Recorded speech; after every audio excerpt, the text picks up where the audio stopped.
নাটোরের বাগাতিপাড়া পৌরসভার পেড়াবাড়িয়া মহল্লার বাসিন্দা আলী আজম ছোটবেলায় দারিদ্র্যের কারণে পড়াশোনা ছেড়ে বাবার সঙ্গে সংসারের হাল ধরতে হয় তাকে। এরপর বিয়ে, সংসার আর সন্তানদের ভবিষ্যৎ গড়ার দায়িত্ব সব মিলিয়ে নিজের পড়াশোনার স্বপ্ন চাপা পড়ে যায়।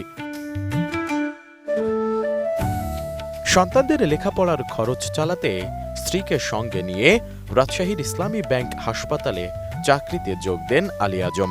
স্বামী স্ত্রীর উপার্জনে সন্তানদের পড়াশোনা চালিয়ে যান। এক পর্যায়ে বড় মেয়েকে নার্স এবং ছেলেকে এমবিবিএস ডাক্তার হিসেবে প্রতিষ্ঠিত করেন। সন্তানদের বিয়ে শাদিও দিয়েছেন তিনি। জীবনে শখ ছিল, কিন্তু পারিবারিক কারণে আমি লেখাপড়া করতে পারিনি। আমাদের লেখাপড়া বন্ধ হয়ে গেল। তারপরে সংসারের চাপে বিয়ে শাদি করি। ছেলে মেয়ের লেখাপড়া করার কারণে আমি রাজশাহীতে নিয়ে গেলাম। মেয়েটাকে নার্সিং পড়াইছি, ছেলেটাকে মেডিকেল কলেজে পড়াইছি। পড়ায় এমবিবিএস শেষ করি। 42 বিশেষে তার সরকারি চাকরি হয়। আমরা এখন দুজনে মনে করেন একটু লেখাপড়া করি। আমি একটু দেখি ছেলে মেয়ে যে লেখাপড়া করে না, তার কারণে আমি একটু শখ আছে লেখাপড়া করলে একটু পাস করা যায়, কেন ছেলেমেয়েরা লেখাপড়া করে না। এই আমার জীবনে টার্গেট ছিল, লেখাপড়া করলে কিছু করা যায়।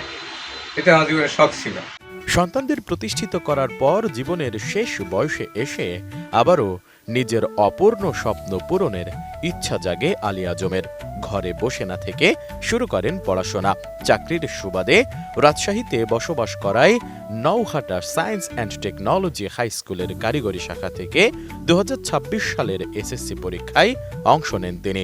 প্রথমবারেই পান জিপিএ 4.35।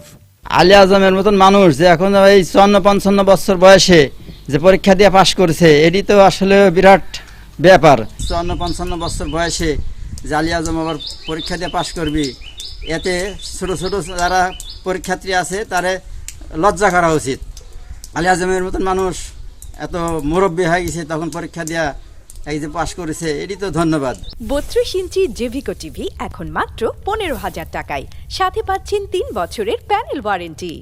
বাবার অপূর্ণ স্বপ্নের কথা জানতে পেরে সন্তানরাই তাকে পুনরায় স্কুলে ভর্তি করান। এবার এসএসসি পাশ করেছেন তিনি। সামনে উচ্চ মাধ্যমিকে ভর্তি করানোর পরিকল্পনা রয়েছে পরিবারের। আমার পিতা মোহাম্মদ আলী আকবর এবার 2026 সনের এসএসসি পরীক্ষায় সাফল্যের সঙ্গে উত্তীর্ণ হয়েছেন। এই সাফল্যে আমরা খুশি। আসলে এই পড়াশোনার পিছনে বা কিছুদিনের পিছনে গল্পটা বলতে চাই, সেক্ষেত্রে আমার বাবা পড়াশোনার প্রতি সবসময় অনুরাগী ছিলেন। আসলে পারিবারিক অভাব অনটনের কারণে, সাংসারিক ব্যস্ততার কারণে আসলে সেভাবে উনি পড়াশোনা শেষ করতে পারেন নাই। পড়াশোনার প্রতি আমাদের প্রায় আগ্রহ দেখাতেন এবং আমরা এক ভাই এক বোন। আমি বর্তমানে সরকারি হসপিটালে চিকিৎসক হিসাবে কর্মরত আছি। আমার বড় বোন বেসরকারি হসপিটালে সিনিয়র স্টাফ নার্স হিসাবে কর্মরত রয়েছেন। আমাদের যখন পড়াশোনার প্রতি আগ্রহ দেখাতেন, তখন আমরা আসলে চিন্তাভাবনা করলাম এবং আমাদের পরিবারের আমার মা, আমার বোন, আমরা সবাই মিলে বসে চিন্তাভাবনা করলাম যে এবার আমার আব্বুকে এসএসসি পরীক্ষাতে আসলে পরীক্ষা দিবে। তাহলে সে আলোকে আসলে আমরা 2024 সনে ওনাকে একটা নওহাটা স্কুলে আমরা নবম শ্রেণীতে ভর্তি করাই এবং এবার উনি 2026 সনে সাফল্যের সঙ্গে 4.35 পেয়ে সাফল্যের সঙ্গে উত্তীর্ণ হয়েছেন। এই সাফল্যে আমাদের পরিবারের আমরা সবাই খুশি।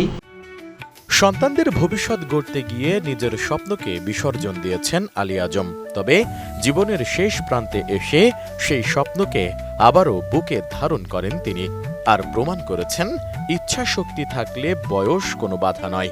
আলী আজমের এই সাফল্য এখন এলাকার মানুষের কাছে হয়ে উঠেছে অনুপ্রেরণার গল্প।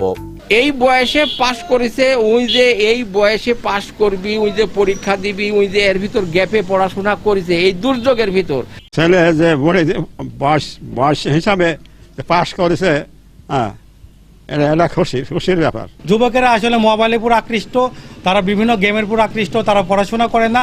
আসলে পড়াশোনা করলে যে কৃতকার্য হওয়া যায়, তারই সুদৃষ্টির নিদর্শন দেখে গেলেন আলী আজম চাচা।